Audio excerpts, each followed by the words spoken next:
Quem é Ives? E como foi essa história de conversão? Como é que Ives conheceu Jesus Cristo? Porque eu acho que isso é maravilhoso, a gente sempre trazer, olhar sempre para Jesus, no autor e consumador da nossa fé, e depois nosso amigo Flávio também pode falar. Eu já nasci em lar cristão, né? Tanto o lado da minha mãe quanto o lado do meu pai as famílias são totalmente cristãs, são batistas e bem ativos na igreja. Meus avós, todos diáconos, professores de escola bíblica dominical, Maravilha. levitas, né? Então eu cresci com os meus pais adorando no ministério de louvor da igreja. E assim, o meu bisavô foi pastor dessa igreja de onde eu Uau! crescia, passei a maior parte da minha vida. E eu cresci nesse ambiente, né? Participando de tudo, acordando, dormindo dentro da igreja, indo para Maravilha! as vigílias, e eu dormia, acordava e a vigília ainda estava acontecendo, ver o sol nascer e estar na igreja ainda, né? Então eu venho desse estilo, né? Dessa rotina, né?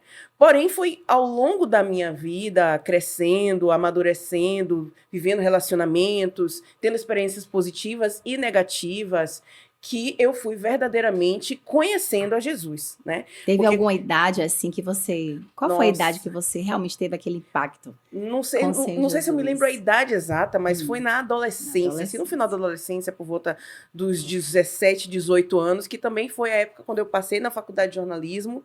Então, um pouquinho antes disso, que eu comecei a me aproximar mais de Deus e focar mais no que eu precisava fazer, né? Propósito. Eu acho que vai ser Propósito. difícil não falar disso aqui hoje, que minha vida é falar de É. propósito.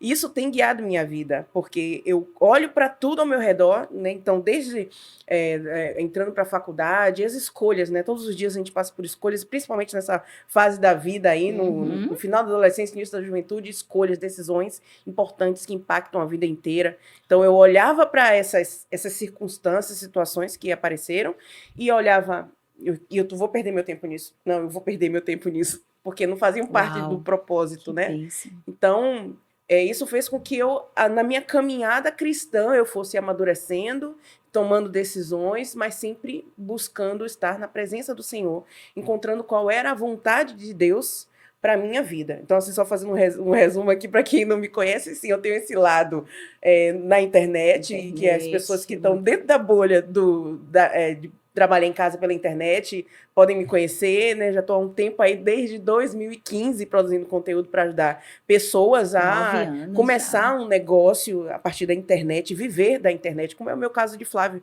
Nós não temos um outro trabalho, um outro emprego, não, nós vivemos exclusivamente da internet, né? Então, eu tenho esse lado aí, onde eu ensino pessoas, eu dou mentoria, tenho mais de 3 mil alunos, enfim, e também na igreja, bastante ativos, né?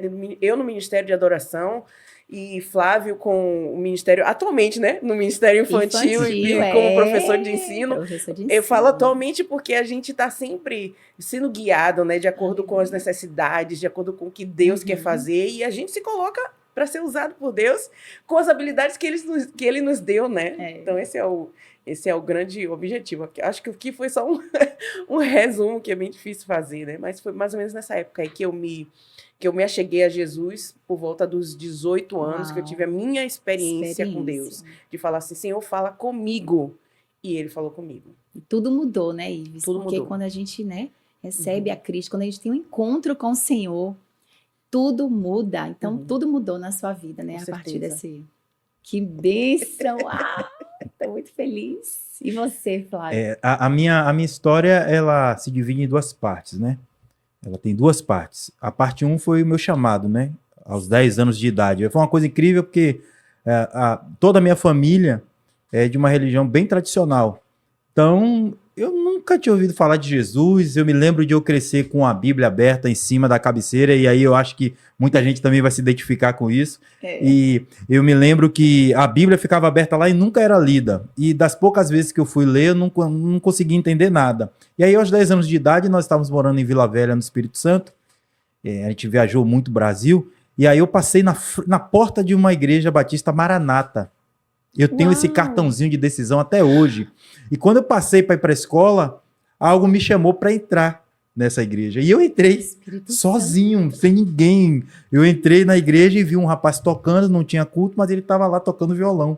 E ali eu tive o interesse de aprender a tocar violão e minha mãe conta. Eu lembro flashes assim, mas a história na íntegra é minha mãe que conta. Que eu passei a ir para essa igreja Aos 10 anos? aos 10 anos de idade. Ali foi o meu chamado, eu tenho essa convicção. Eu tenho meu cartãozinho até hoje, 1986. Eu não vou falar muito para não denunciar minha idade. Qual o problema? Mas eu tenho esse cartãozinho até hoje e eu tenho vagas lembranças dessa igreja. E foi quando meu pai foi transferido de lá, de Vitória no Espírito Santo, para a Bahia, e aí eu perdi o contato com a igreja, porque eu não conhecia, eu fui morar no Barbalho, e a gente eu não entendia muito as coisas, e eu perdi esse contato. Eu cheguei aqui na Bahia com 12, até os meus 17 anos eu perdi contato com a igreja. Fui uma criança normal, um pré-adolescente normal, que brincava, jogava bola. E quando meu pai sai da Vila Militar, no subúrbio ferroviário, e vai para uma casa, porque ele entra para a reserva, eu aí volto a ter contato com a igreja. De que forma? Uma família que morava na mesma rua que nós morávamos, me fez convite de ir para a igreja. E eu ia mais por amizade, por Próximo ouvir. ali de onde você Exatamente, morava. na mesma rua onde eu morava. Mas até aí, sem compromisso, aquele chamado estava adormecido. E eu comecei a ir, ia de vez em quando, ia, não ia. Aquele crente Raimundo, né? O pé na igreja, todo mundo. Ele nunca firma, ele fica ali, vai lá e vem cá. Perigo, não façam né? isso, viu? Não façam isso. Então, aos 17 anos, isso aí. E isso já teve esse intervalo. Aí a segunda parte, dos 10 aos 16, eu fiquei longe da igreja. Sim. Aos 17, eu comecei a ter esse contato de novo por meio dessa família. E eu não vou dizer que é coincidência, porque nós, como cristãos, não acreditamos em coincidência. Jesus preparou tudo, eu fui estudar na cidade e tinha um colega de sala, nunca me esqueci o nome, olha o nome dele, José Messias. E eu tinha muitas dúvidas de Bíblia, porque eu lia a Bíblia de meu pai lá e eu não entendia nada. É bem tradicional. Aí eu ficava tirando dúvidas com ele. Quando a gente saía da escola para o ponto de ônibus, eu ia perguntando e ele me respondia tudo. É impressionante, ele tinha uma memória, era o melhor aluno da sala e ele me respondia tudo sobre a Bíblia. Uau. E aquilo foi entrando no meu coração, Eu ia para a igreja, o pastor fazia o apelo, eu nunca levantei a mão. Eita. Aí num belo dia de quinta-feira, eu senti no coração aquele queimar Desejo, o coração, né? foi. Ai, E a gente que já é cristão de tempo sabe que apelo geralmente é de domingo, né? Domingo à Sim. noite, de preferência. Nesse dia que o coração queimou, foi um dia de quinta. Quinta-feira. Culto de quinta, era culto de doutrina. Eu fui pra igreja, me vesti, não disse nada pra ninguém, botei minha roupa e fui. Quando eu chego lá, no final, tá tendo o pedido de oração, alguém tem pedido de oração, eu levantei a mão. Mas eu levantei não foi pra pedir oração, foi pra aceitar Jesus. Oh. Aí o irmão fez assim, o diácono fez assim, vem aqui na frente, tem um jovem querendo pedir oração. Aí eu fui lá na frente, ele fez, qual é o seu pedido de oração? Eu fiz, não, eu quero aceitar Jesus. Que lindo. Aí a igreja, amém, amém, amém. E ali começou a minha trajetória com Jesus e de lá pra cá eu nunca mais saí da presença de Nunca Deus. mais. Já vou fazer o quê? 27 anos na presença de Deus. Façam as contas aí. Já dá pra vocês Eita, já entenderem qual começaram é a fazer conta. 17 mais 27 dá quanto. Eu não acertaria. Então, dali, assim foi meu processo.